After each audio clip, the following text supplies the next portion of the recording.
நாம் ஒவ்வொரு கண்ணாடி வாயிலாக, ஒவ்வொரு மலரும் ஒரு கண்ணாடி வாயிலாக பார்த்து கொண்டே வருகிறோம். எந்த கண்ணாடி என்னை காட்டுகிறது என்பதை பார்த்து அந்த கண்ணாடியை பயன்படுத்தி ஒரு கட்டத்திற்கு அப்புறம் அந்த கண்ணாடி தேவையில்லை என்பதை புரிந்து கொண்டு நம்மை நாமே வழிநடத்திக் கொள்வது அப்படின்றதுதான் இந்த தளத்தினுடைய நோக்கமே. ஒவ்வொருத்தரும் உங்களை நீங்களே வழிநடத்துகிறதுக்கான வசதிகளை ஏற்படுத்துகிறது. அப்போ கண்ணாடி என்பது மலர்கள், அதுல எது தேவைப்படுதுன்றது அதிர்வலைகள். எந்த அதிர்வலைகள் இருந்தா எந்த மலர் தேவைப்படுது? அதிர்வலைகள் எல்லாமே ஃபிளக்சுவேஷன்ஸ் தான், ரெசிஸ்டன்ஸ்.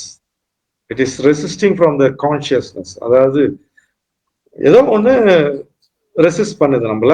அந்த ரெசிஸ்டன்ஸை பிரபஞ்ச இணைப்போட இணைக்கிறது மலர்கள். அதை கண்டுபிடிச்சிட்டோம்னா வாழ்க்கை ஈஸியா மாறிட்டு